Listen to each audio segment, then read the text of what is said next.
So the pre-season game, the first one of pre-season, ended with Liverpool getting beaten 4-0 by Manchester United.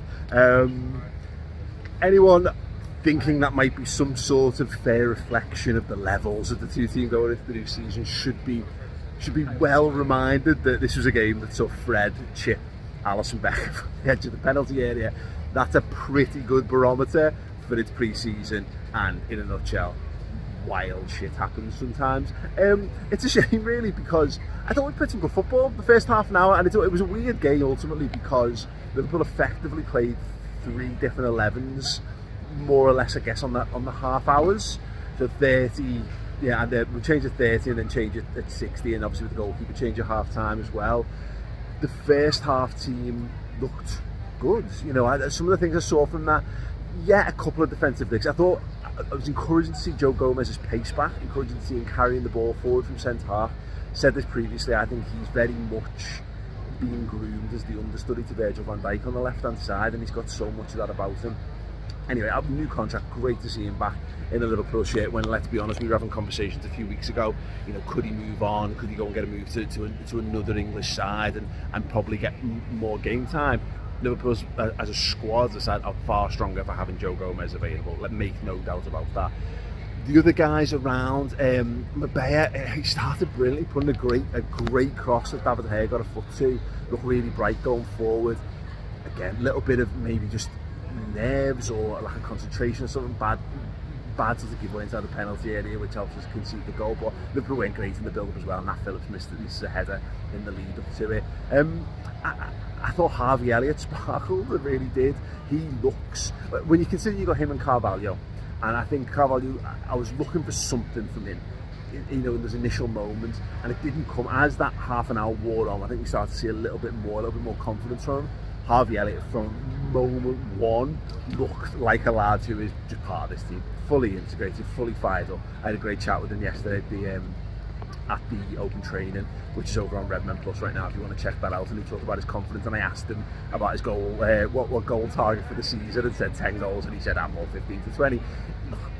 It's because he possesses great natural ability, but also the kind of confidence that comes with being a top footballer as well. Now he's got to go and put the hard yards in, now he's got to go and do it on the field.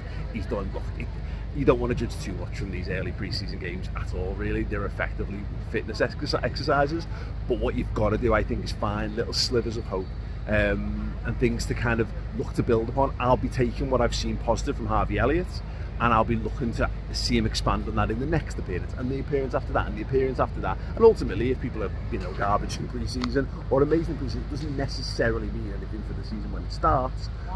So I tend to focus only on the positive because it makes me feel happier. That's one thing certainly.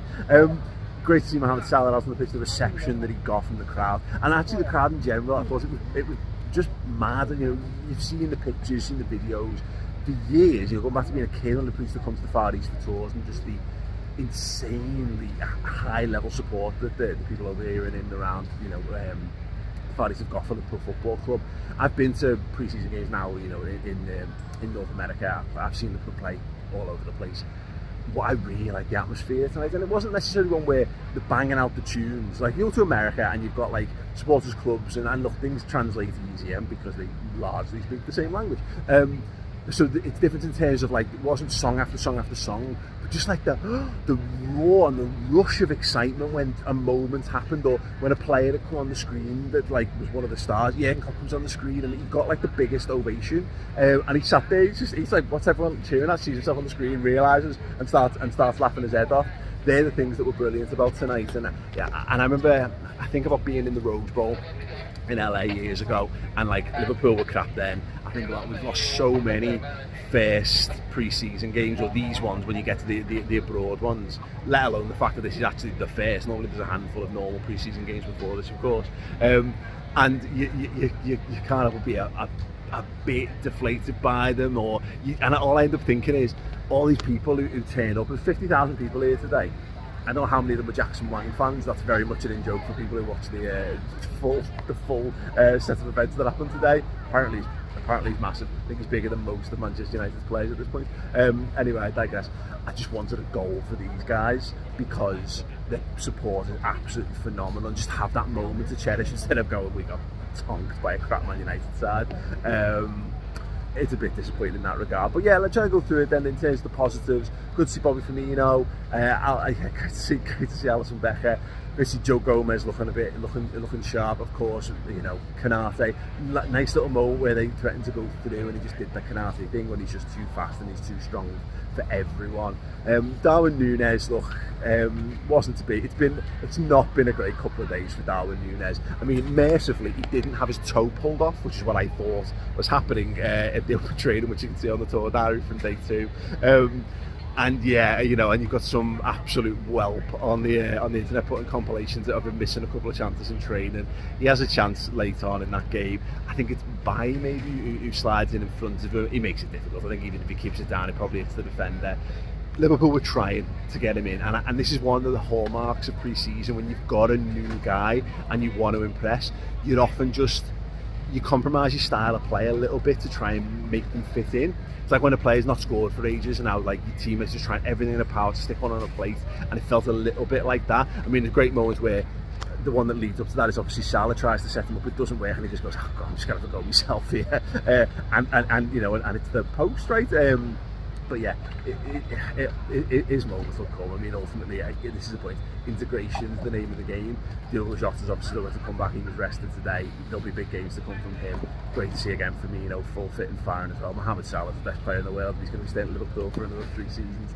That's magic, and loads more positives. Oh, Luis Diaz. Didn't even talk about Luis Diaz. He was the absolute shining light of that first half an hour. I thought he could have opened up a couple of times. Best moment of the whole game was that wild scramble inside the box where chance after chance, and then one saved and deflected and bounced right. Yeah, great. It was good. It was fine. I've had a good time. It's been stressful. There is a tour diary coming from today. I'll be up a little bit later on the YouTube channel. I want to get through it all. There's some mad stuff in there. Do check that out as well. And yeah, if you want to see my chat or hear my chat with Harvey, Elliott and Jason McAteer as well, really good stuff. They're streaming exclusively right now on redmenplus.com. Little quick chats with Harvey's about 5 minutes, I think. Jason McAteer's a good 9 minutes as well. So yeah, good little things to have with you. Have your cup of coffee in the morning, or you know, with your supper tonight, whatever. Anyway, it's been wonderful, massive. Not quite fit for purpose, but very impressive looking stadium here. Yeah, and I've had a good time, and I hope you have too, following the tour diaries. As I say, check out the other one, check out the lads back in the studio as well. And yes, yeah, disappointing opening to pre-season, but who gives a shit? Pre-season, all the best. Don't forget to subscribe to the YouTube channel if you enjoyed that video, and if you want more from us or you want to support the free stuff that we do here, then please do check out redmenplus.com, our Liverpool streaming service. It's like Netflix for Reds, where we get to chat to Liverpool legends past and present. We've got great interviews there with Virgil van Dijk, with Jamie Carragher, with Phil Thompson, and loads more as well. Get closer to the fabric of Liverpool, the football club and the city on Redmen Plus.